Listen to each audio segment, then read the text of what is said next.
పెట్టారు. చాలా చోట్ల భారీ క్యూ లైన్లు అయితే కనిపిస్తూ ఉన్నాయి. ఇక కరీంనగర్ లో సిచ్యువేషన్ ఏ విధంగా ఉందో తెలుసుకునే ప్రయత్నం చేద్దాం. మా కరెస్పాండెంట్ అక్కడ ప్రశాంత్ సిద్ధంగా లైవ్ లో ఉన్నారు. ప్రశాంత్, ఇప్పటి వరకు కూడా ఓటింగ్ ఎంత శాతం నమోదైంది? పోలింగ్ సరళి ఏ విధంగా సాగుతోంది? రైట్ హిమబిందు, పోలింగ్ సరళి ప్రశాంతంగా ముందుకు కొనసాగుతూ ఉంది.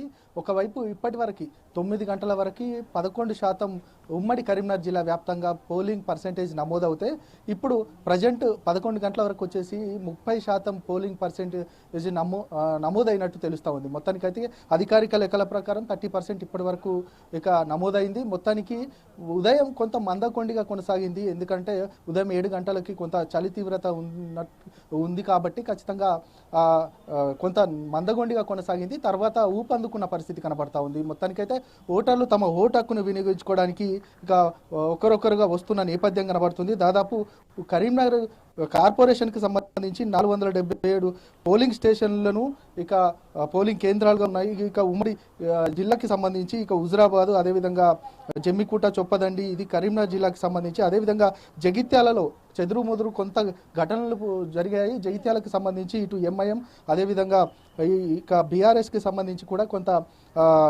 అక్కడ ఘర్షణ వాతావరణం జరిగింది. ఒకరిపైన ఒకరు తోపులాట చేసుకున్నారు. ఖచ్చితంగా రాళ్ల వర్షం కూడా కురిపించిన పరిస్థితి కనబడ్డది. అక్కడికి పోలీసులు చేరుకొని ఆ ఘటనకు సంబంధించి కూడా పూర్తిగా ఎక్కడికక్కడ వారందరినీ కూడా వారించే ప్రయత్నం చేశారు. ఇక ఆ తర్వాత సద్దుమణిగిన పరిస్థితి కనబడ్డది.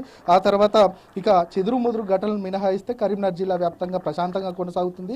ఒకవైపు భద్రతకు సంబంధించి కూడా పూర్తిగా ఎక్కడికక్కడ పోలీసు బందోబస్తు నడుమ ఈ ఎలక్షన్ జరుగుతున్న నేపథ్యం కనబడుతూ ఉంది. ఇక అదేవిధంగా పెద్ద ఎత్తున ఇటు అధికారులు కూడా అన్ని ఓటర్లకు ఎలాంటి ఇబ్బంది కలగకుండా అన్ని రకాల సౌకర్యాలు ఏర్పాటు చేశారు. ఇటు వృద్ధులకు కావచ్చు, అదేవిధంగా వికలాంగులకు కావచ్చు, వారందరికీ కూడా వికలాంగులకు వీల్ చైర్ లాంటిది కూడా సదుపాయం ఏర్పాటు చేశారు. దాని తర్వాత వృద్ధులకు సంబంధించి అదేవిధంగా మిగతా వారందరికీ కూడా ఎలాంటి అసౌకర్యం కలగకుండా కూడా ఖచ్చితంగా అధికారులంతా కూడా ఇక్కడ ఏర్పాట్లు చేసిన పరిస్థితి కనబడతా ఉంది. ఇక మొత్తానికి ఉమ్మడి కరీంనగర్ జిల్లా వ్యాప్తంగా ఒకవైపు సిరిసిల్ల, అదేవిధంగా జగిత్యాల మున్సిపాలిటీలో కూడా టెన్షన్ వాతావరణం నెలకొన్నట్టుగా తెలుస్తోంది. పోలింగ్ కేంద్రం వద్ద బీఆర్ఎస్ ఎంఐఎం మధ్య వివాదం రేగినట్టుగా తెలుస్తోంది. ఇరు పార్టీ నేతల మధ్య కూడా వాగ్వాదం చెలరేగినట్టుగా తెలుస్తోంది. ఇరు వర్గాల తోపులాట్లో ఉద్రిక్త వాతావరణం అక్కడ కనిపిస్తున్నట్టుంది. నినాదాలు చేసే విషయంలో కూడా వివాదం రేగినట్టుగా కూడా తెలుస్తోంది. దానికి సంబంధించిన అప్డేట్స్ ఏంటి ప్రశాంత్? రైట్, నిజంగానే ఒకరు నినాదాలు చేసుకున్నారు. ఖచ్చితంగా అక్కడ ఇటు ఎంఐఎం కావచ్చు, బీఆర్ఎస్కి సంబంధించి కూడా పూర్తిగా నినాదాలు చేసుకున్నారు.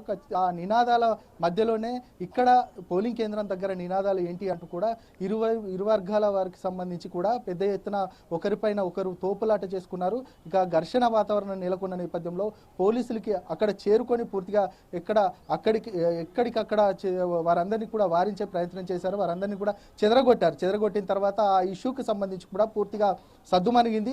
ఇప్పుడు జగిత్యాల అనగానే పూర్తిగా కొంత వర్గ పోరుకు సంబంధించిన పెద్ద ఎత్తున జరుగుతుందన్న నేపథ్యంలోనే పోలీసులంతా కూడా అక్కడ మోహరించారు.